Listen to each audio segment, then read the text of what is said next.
Curtis, and I'm pleased to be able to help you today in your preparations for successfully taking the examination.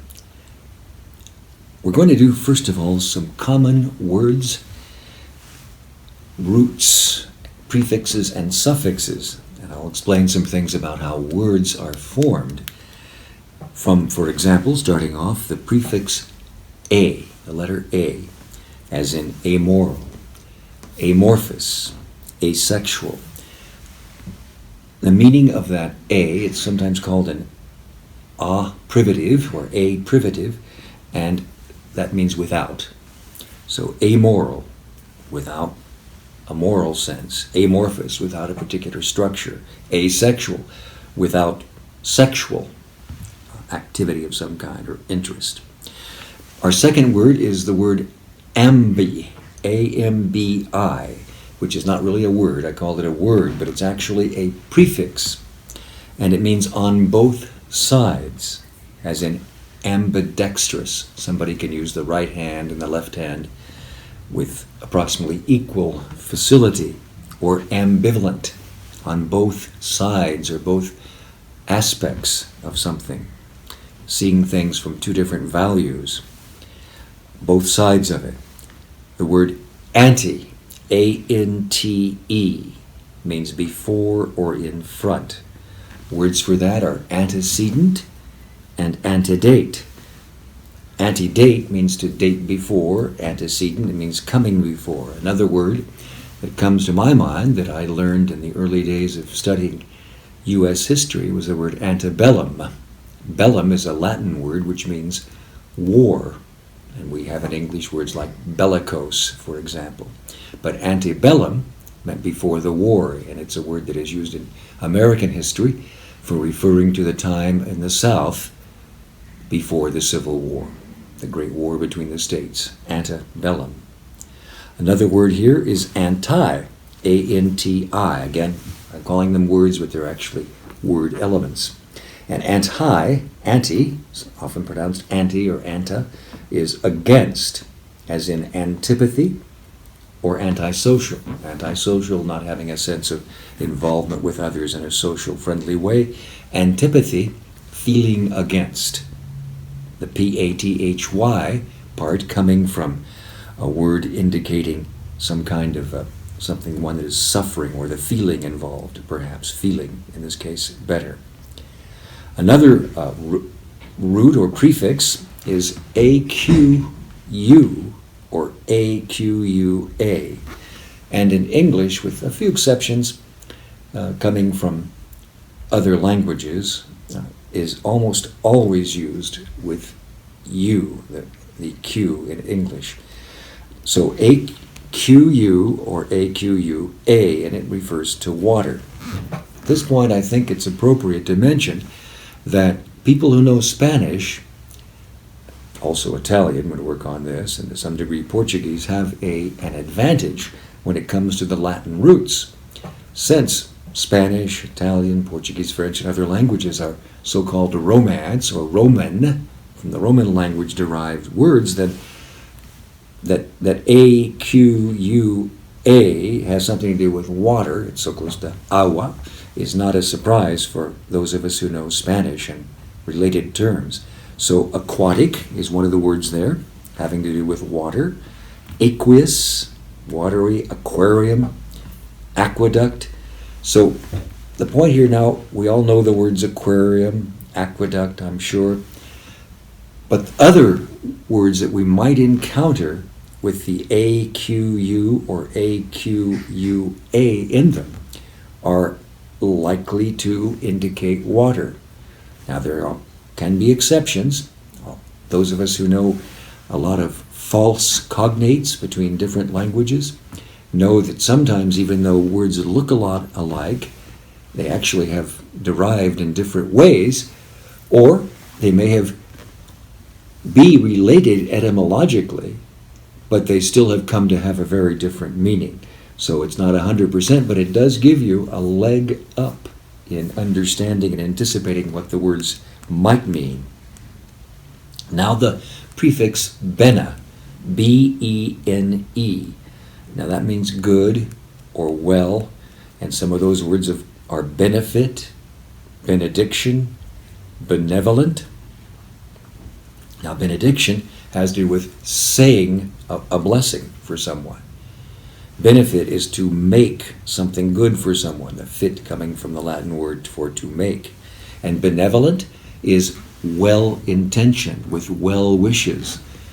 The bene meaning good or well, and then the volent, volent at that, having to do with one's will or desire, will especially. Now the element bi, B-I. We all know the word bisexual. There's a word. It means two. There's bifurcate. Now, not everyone knows the word bifurcate, even people who know English pretty well, but it means to fork off in two different ways, like a road bifurcated. It means that one path or one part of it goes one way, and then the other one goes off the other way. Two different ways, to bifurcate. And that furcate comes from the word for fork, by the way. So it's a fork in the road. Then there's biannual. Now, sometimes there's some variation on that. People use that in the sense of every 2 years, and sometimes they use it in the sense of twice a year. So you've got to know in that particular case. Bisect, cut something into two sections. Bio, I think this is a well-known word. It actually comes from Greek, the Greek word bios, but it means life, as in biology or biography, or perhaps a less known term, biome.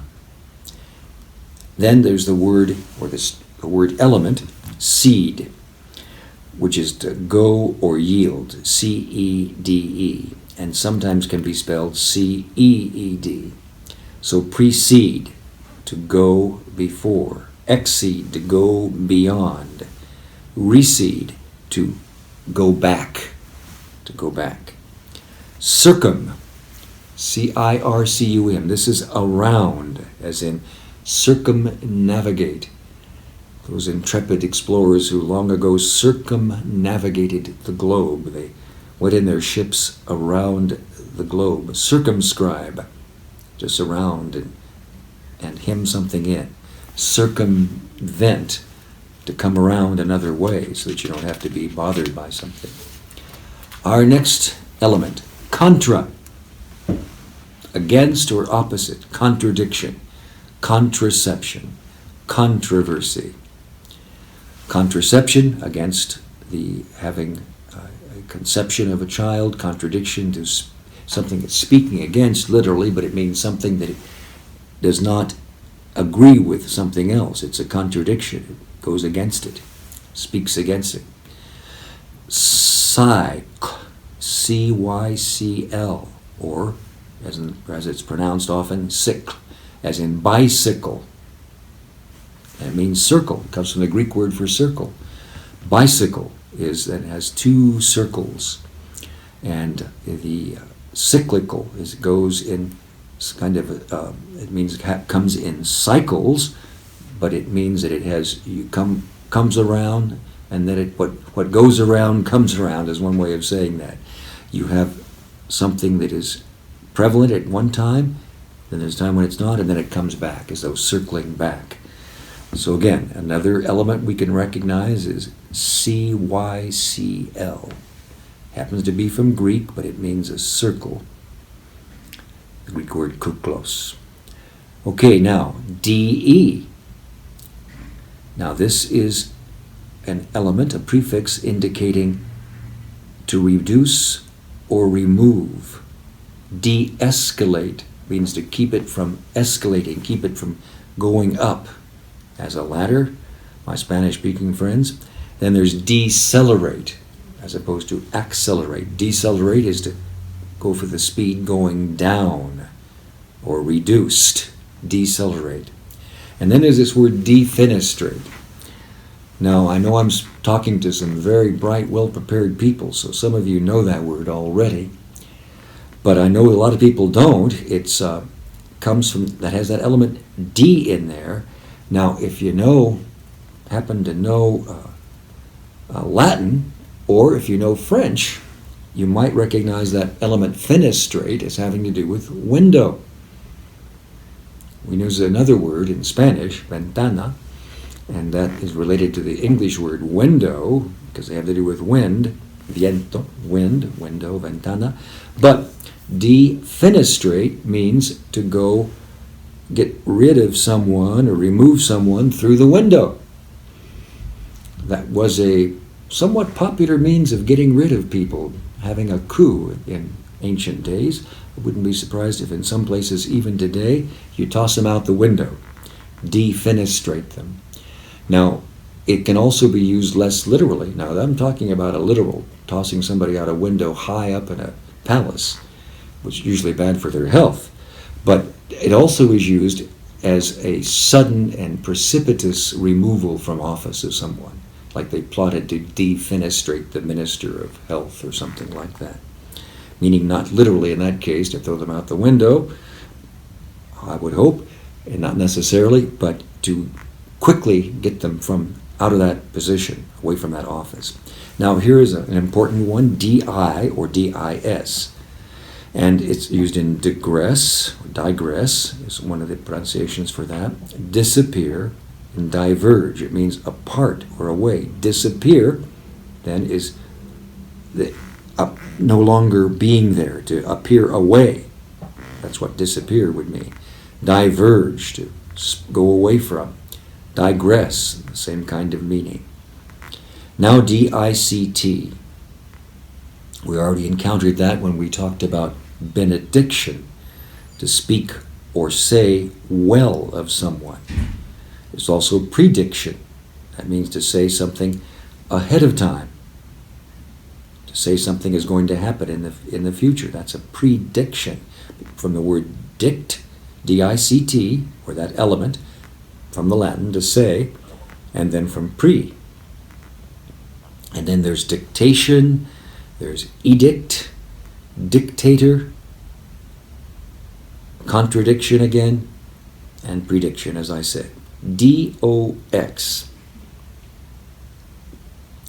That can mean belief, as in orthodox, meaning an upright, ortho means upright or straight,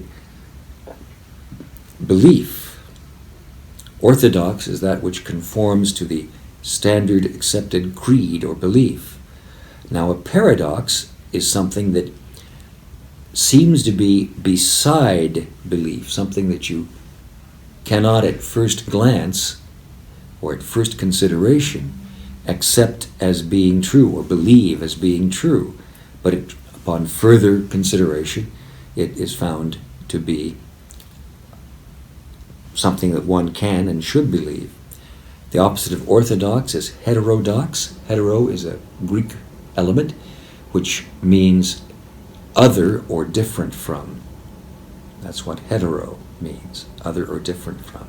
So heterodox is a belief that is not according to the traditional or established belief system. The word du, now that is to, it's very much like the word element bi, bi, do or duo.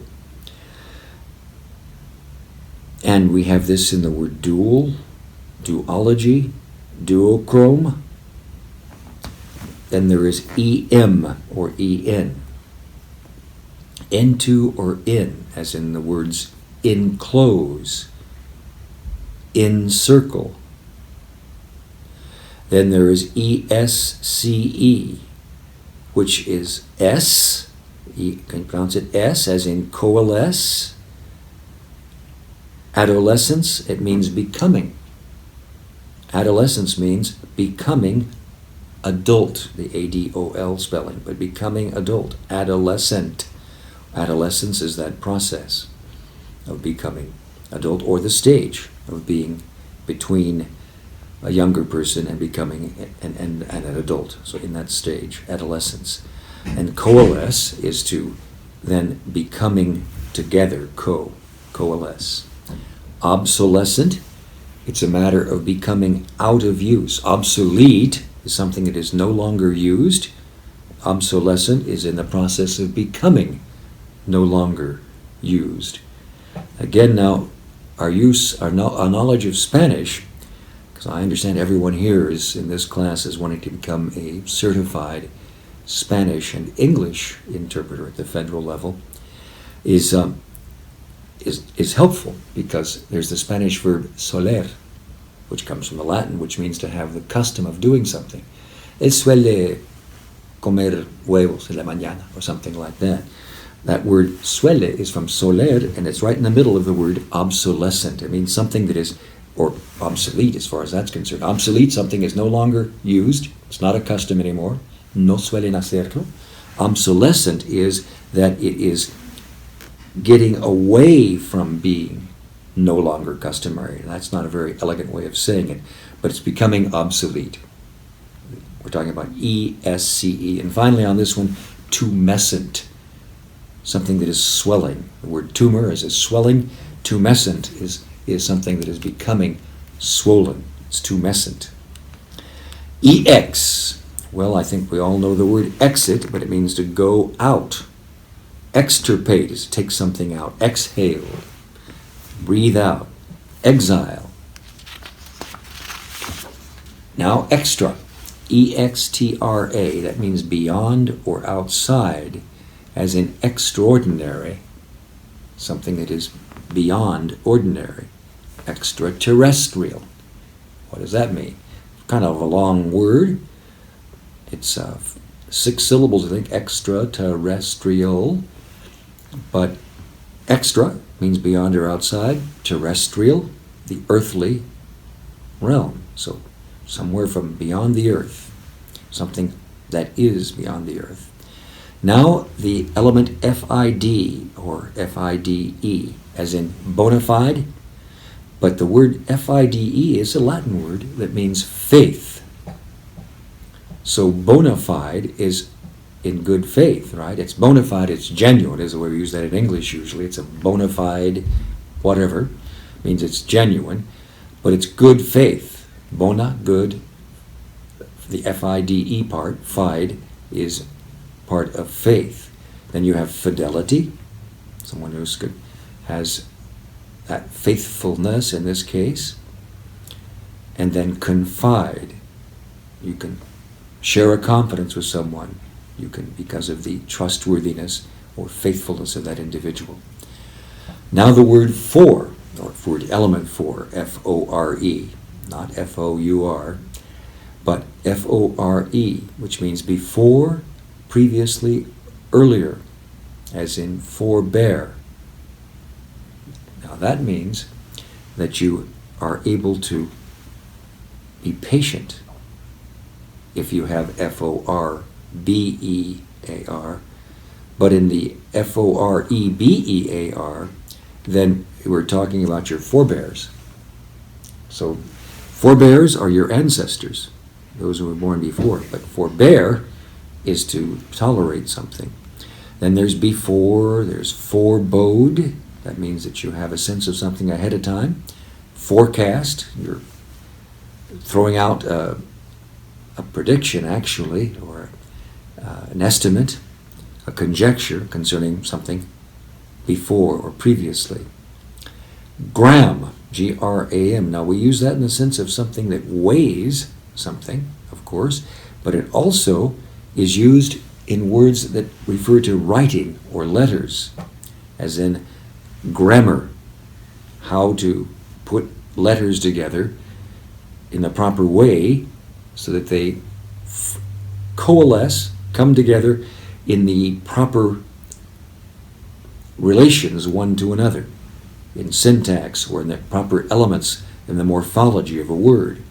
An epigram is something that is written upon a subject, meaning it's just something that can be quickly thrown out, that it's not very long, thrown out in the sense of used. Simply come up with kind of on the spur of a moment, perhaps, or perhaps after much time, but it's a short, pithy expression about something that in writing or letters that expresses a truth or a valid observation on it. Telegram, well, that is from the word, a Greek element meaning distant, and then far, which is sending letters or words out for a distance. Telegram. graph, G-R-A-P-H. It has to do with writing or recording. Autograph. What is an autograph? Where the word auto means oneself and graph means you write it yourself. We all know the word autograph is something that a star gives, a celebrity, someone is well known, writes down his or her signature. And that's what comes from the word graph for writing or recording, and auto, oneself. Then there's the word graphics, has to do with the recording or writing of something, usually the pictorial aspects of things. And then we have the word hetero, element, I've talked about that before, meaning different, as in heterosexual, heterogeneous, heterodox. Homo, that means the same. Homogeneous, being of the same kind. Homosexual, attracted to those of the same gender. Homologous, something that is like something else, can be thought and reasoned as something else. Now, hyper. Hyper is a word we use in English a lot. It comes from Greek, actually, huper, which corresponds to the Latin super. Often H and S do interchange in etymologies, let me say in passing. So hyper and super are actually the same thing, hyper from the Greek and super from the Latin. But hyperactive, excessively active. Hyperbole, something comes from the Greek, both of those elements, thrown beyond what would be the literal. Like, boy, there are 1 million people there. Well, maybe there were just several hundred people, but it seemed like a lot. So we're throwing out an expression that is excessive. It's a figure of speech called hyperbole.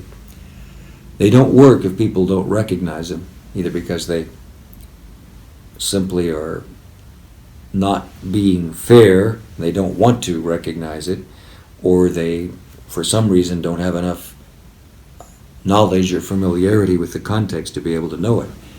But if somebody says there were 100,000 people there, it sounds like an exact figure. Now, you may be trying to use hyperbole, meaning there were a lot of people, but it might sound as though you're being a little too precise, and they might say, hey, he lied about that. He said there were 100,000 people there, but maybe there were only 50,000? I don't know.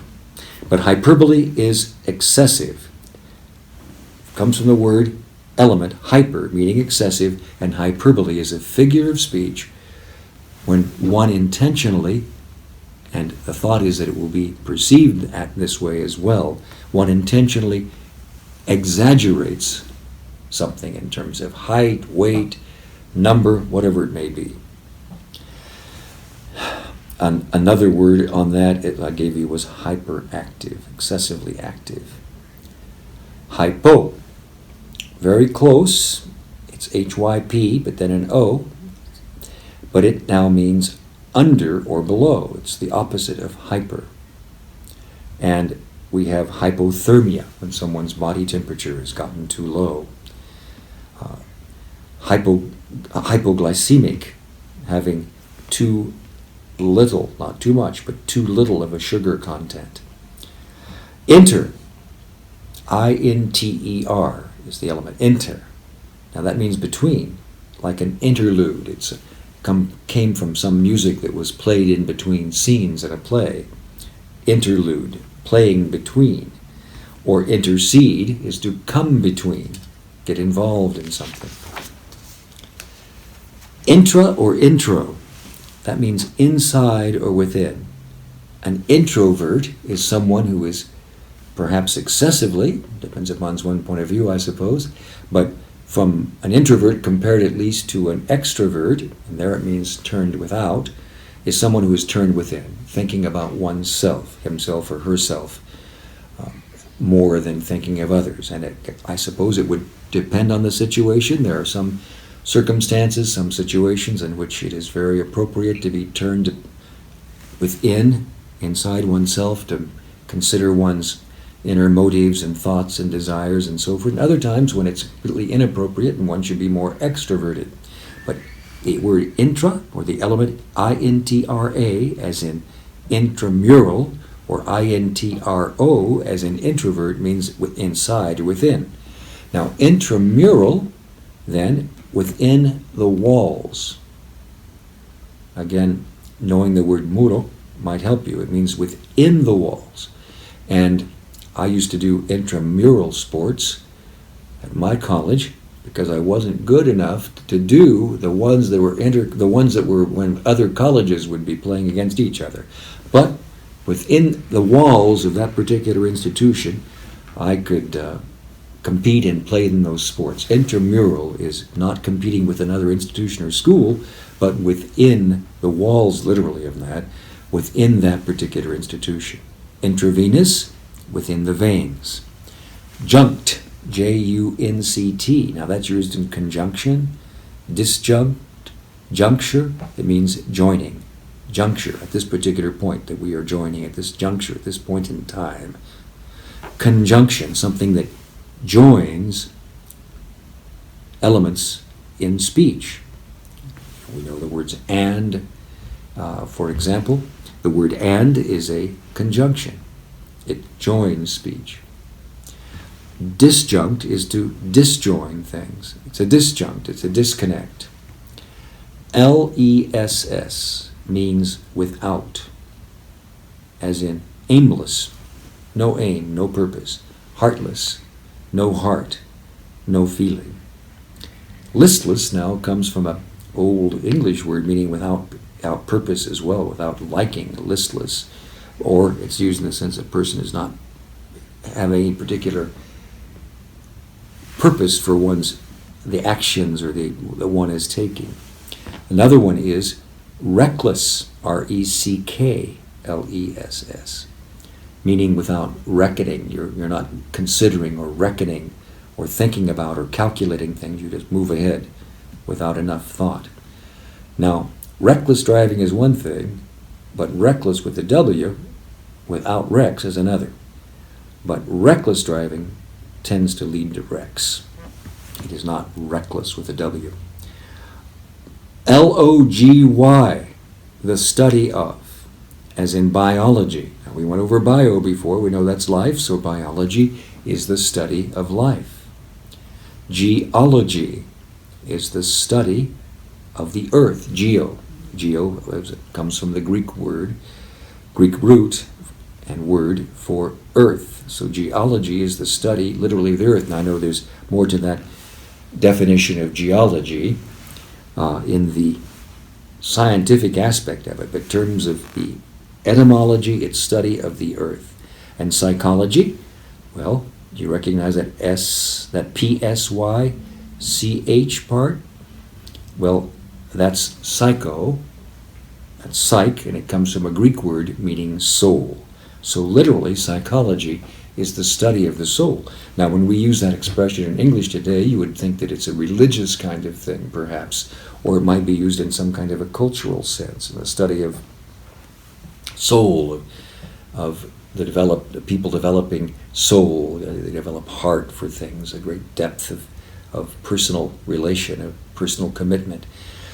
But psychology is a particular science or study of the mind, actually, but the Greek underlying word is with PSYCH in it, and it refers to the soul. Now we have MAL or MALE in mala, mal or mala, malediction. It means a saying bad on someone, because the word mal, as we know from our studies of language, and especially in Spanish, of course, it means bad or evil. So a malediction is to say something bad about someone. It's to curse someone, actually. It's a curse. And malice is a bad attitude towards someone. It's have hatred or bad thoughts about someone. Miss, M-I-S, bad or incorrect. A misspelling. It's a bad or incorrect spelling. Misbehave, behaving badly. A misstep, somehow it's not an accurate or good step. Misprint. So M-I-S, keep that in mind. N-E-S-S It's used, as far as I know, always at the end of words, and is in likeness or greatness, and it means state of being like, state of being great.